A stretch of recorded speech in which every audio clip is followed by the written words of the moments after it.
Salut amis d'ici Trap. Eh ben écoutez, me voici devant la fameuse passerelle qui traverse la Nationale 10 le temps des travaux. Bon, on est au petit matin, là on est un samedi matin. Bon, je crois qu'on est le 6, le 6 août. Donc voilà, on va aller voir ça de plus près. Alors c'est une passerelle qui pose problème parce qu'il n'y a que des escaliers. Et si les personnes à mobilité réduite ou les parents avec poussette veulent traverser la Nationale 10, faut qu'ils se rendent soit, alors je fais un tour, au rond-point que l'on aperçoit au fond, le rond-point on va dire, de la Fourche ou du pavillon bleu, soit se rendre de l'autre côté encore, là on le voit pas, ou si on peut l'apercevoir très au loin, le pont qui a été reconstruit, le pont provisoire. Voilà, on va essayer de voir ça de plus près. Donc voilà, au pied de la passerelle. Ah bah écoutez, on va faire l'ascension ensemble. Vous allez voir, hein, c'est quand même assez haut. Donc voilà, un premier palier. Et il y a encore tout ça à monter, hein. Alors j'imagine une maman en train de prendre, ou un papa en train de prendre la poussette pour monter. Ça ne doit pas être de la tarte. Ou une personne âgée ou une personne à mobilité réduite qui doit traverser, elle ne peut pas traverser par là, clairement. Voilà. Bon. On regarde un peu autour.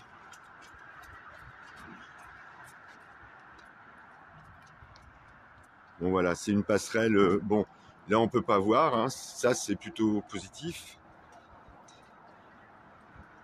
Parce que pour ceux qui ont le vertige, ça peut être assez impressionnant et impraticable. Bon, là c'est des plaques posées. On voit entre les plaques la Nationale 10.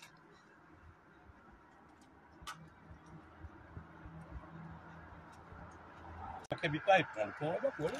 Ou de l'autre côté, les deux ramènent à la gare. Ouais. Mais alors les gens avaient l'habitude de traverser en direct, en plein milieu. Mais là, ils sont obligés d'aller à l'autre bout, quoi. Bah, donc oui. c'est pas évident. Le tunnel, ils étaient obligés de fermer. Ah bah oui, parce qu'ils vont creuser, mais bon. Oui, ils vont creuser, ils sont obligés de fermer.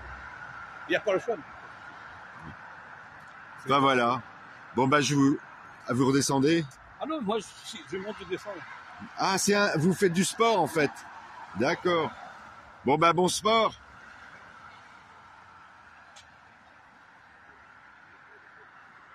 Bon voilà, un monsieur sportif qui apparemment, ça le dérange pas, hein, évidemment, puisque il peut.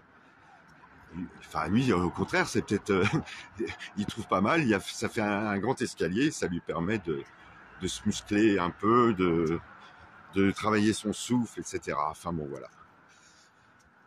Voilà. Bon, écoutez, je vous laisse.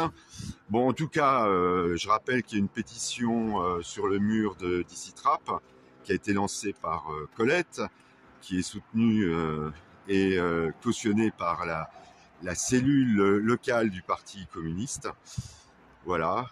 Donc, si vous voulez signer cette pétition pour un aménagement de cette passerelle avec un monte-charge ou un ascenseur pour les personnes à mobilité réduite, n'hésitez pas. Voilà. Bon, même si on peut dire que provenant de Colette, qui est conseillère municipale de la majorité, que c'est un peu dommage quand même que monsieur le maire n'ait pas pensé à ça. Mais peut-être que c'est trop cher, comme le dit ce monsieur sportif qu'on a croisé tout à l'heure. Et que, comme c'est cher, c'est aux personnes âgées, aux seniors, aux mamans et aux papas avec des poussettes et des landaux, et puis aux personnes à mobilité réduite de faire des efforts. Voilà, fermez le banc. Bon, écoutez, hein, en fait, dans cette ville, on demande toujours un peu aux mêmes de s'adapter, hein, parce que quand on voit l'état de certains trottoirs, quand on voit la hauteur, quand on est au merisier de certains trottoirs, quand on est une personne à mobilité réduite, ça doit pas être facile quand même. Enfin voilà, donc il y a encore beaucoup de boulot à faire pour que tout le monde puisse vivre et profiter convenablement de la ville. Voilà, bah tiens, au passage, des travaux du grenier à sel. Voilà. Donc on en reparlera peut-être de ça, bientôt aussi, de ces travaux. Voilà, bah bon week-end, et à très vite sur EasyTrap. Salut! Allez, encore un petit tour de passerelle. À plus!